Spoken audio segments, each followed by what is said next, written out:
semuanya, saya Dinda Rahma Febriani, mahasiswa program studi Ekonomi Pembangunan Fakultas Ekonomi dan Bisnis Universitas Tanjung Pura.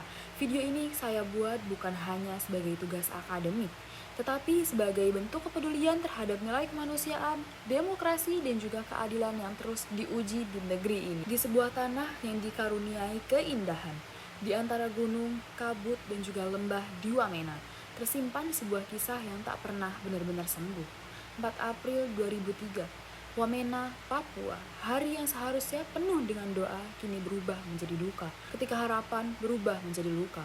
Pada hari itu, ketenangan direnggut dalam sekejap, jeritan menggantikan nyanyian, dan ketakutan mengambil alih ruang yang seharusnya menjadi rumah.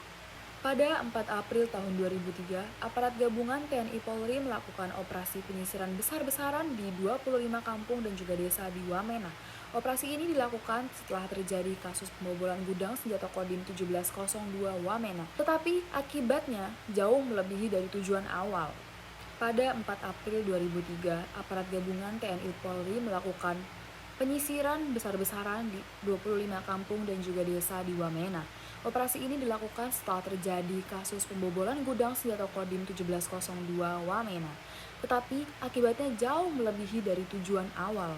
Menurut laporan resmi Komnas HAM, terdapat 4 warga yang meninggal dunia, 39 orang mengalami penyiksaan, 5 orang mengalami penculikan paksa, dan 1 orang menjadi korban kekerasan seksual.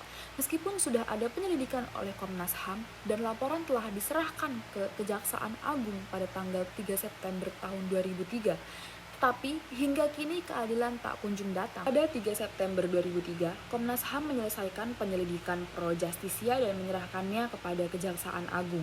Namun hingga hari ini, lebih dari 20 tahun sudah berlalu, tidak ada satupun pelaku yang diproses secara hukum dan luka itu pun tak kunjung sembuh. Negara yang harusnya melindungi kini seperti berpaling dan impunitas tumbuh membuka harapan banyak keluarga. Peristiwa ini tidak hanya merenggut nyawa, tetapi juga merenggut martabat manusia. Banyak keluarga yang kehilangan anggota keluarganya tanpa kepastian, tanpa kabar, dan juga tanpa keadilan. Pemerintah kemudian mendorong penyelesaian non-yudisial yang berfokus pada kompensasi dan juga rehabilitasi. Pemulihan adalah soal kebenaran, keadilan, dan memastikan bahwa sana yang terjadi pada tahun 2003 tidak akan terjadi lagi. Kegagalan negara dalam memberikan penegakan hukum yang tegas menciptakan budaya impunitas, keadaan di mana pelaku kekerasan merasa aman dari hukuman. Menurut Kontras, pada April 2004 sampai dengan Maret 2025, terjadi 66 peristiwa kekerasan oleh aparat, 29 orang meninggal, dan 43 orang luka-luka, dan pemerintah masih menerjunkan 5.987 personil ke Papua.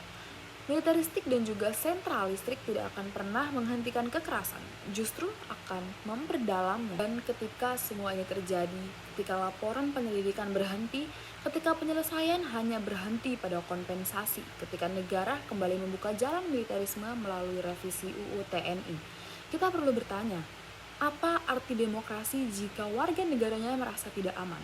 Apa arti negara hukum jika hukum berhenti bekerja di hadapan para korban? Apa arti Pancasila jika kemanusiaan hanya menjadi slogan, bukan sebuah tindakan?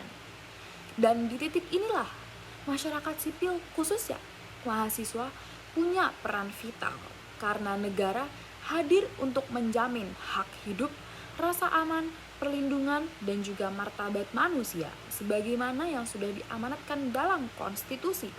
Tapi ketika sistem hukum dibungkam, ketika korban dibiarkan tanpa kejelasan, maka disitulah bukti bahwa sana demokrasi sendiri itu sudah tercabik sebagaimana yang sudah tercantum dalam Pancasila. Di sila pertama yaitu ketuhanan yang Maha Esa. Pada saat masyarakat merayakan Hari Paskah, seharusnya negara memberikan kebebasan beragama serta keamanan dalam menjalankan ibadah. Gangguan keamanan pada hari keagamaan sangat melanggar nilai penghormatan terhadap keyakinan. Dalam sila kedua yaitu kemanusiaan yang adil dan beradab, penyiksaan, pembunuhan, dan juga penghilangan paksa adalah pelanggaran langsung terhadap nilai-nilai kemanusiaan. Karena pada dasarnya setiap warga negara berhak diperlakukan secara manusiawi tanpa diskriminasi, di mana tragedi Wamena ini memperlihatkan betapa rentannya hubungan sosial yang tidak dapat dikelola dengan baik dan juga adil. Dan persatuan tidak akan pernah tumbuh di atas rasa sakit dan juga ketidakadilan yang dibiarkan. Dalam sila keempat, yaitu kerakyatan yang dipimpin oleh kebijaksanaan dalam pemusyawaratan perwakilan. Keputusan publik termasuk tindakan aparat atau kelompok harus berdasarkan musyawarah dan juga prinsip demokrasi. Tindakan kekerasan tidak akan pernah masuk ke dalam ruang demokrasi. Lalu dalam sila kelima, yaitu keadilan sosial bagi seluruh rakyat Indonesia. Keadilan tidak boleh selektif. Hak mendapatkan rasa aman, hidup layak, dan juga perlindungan adalah bagian dari keadilan sosial. Tidak boleh hanya untuk mereka yang dekat dengan kekuasaan, harus untuk semuanya, termasuk juga dengan masyarakat adat Papua di lembah yang paling jauh sekalipun.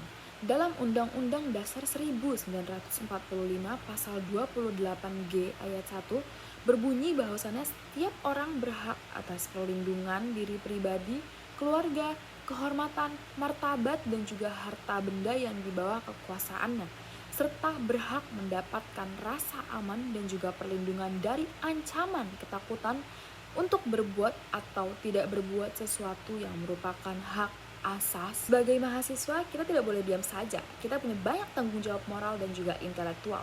Bukan hanya untuk belajar teori, tapi juga untuk menjaga kemanusiaan. Kita harus menjadi suara bagi mereka yang tertindas, pelita bagi mereka yang curang. Mahasiswa harus boleh berbicara, menolak kekerasan dan juga menyebarkan informasi yang benar.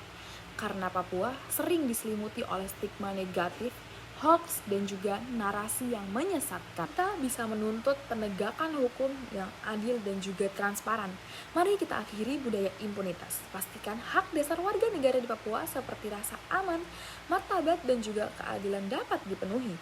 Dan pembatalan revisi UU TNI yang akan berpotensi memperluas impunitas, menjadikan Pancasila sebagai sebuah tindakan, bukan sekedar hafalan.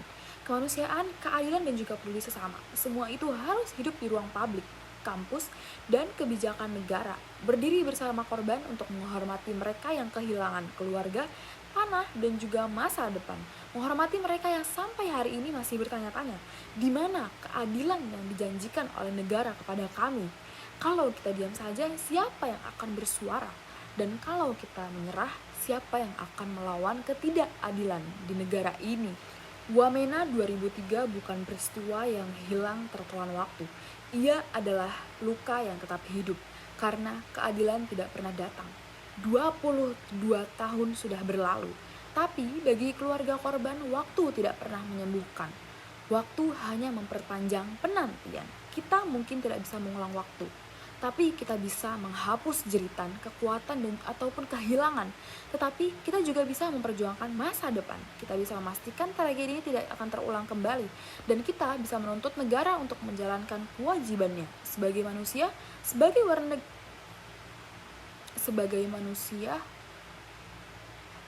warga negara, dan sebagai mahasiswa, sebagai warga negara, dan sebagai manusia. Kita berkewajiban untuk bersuara. Terima kasih. Thank you everyone. Thank you Elmar. Go!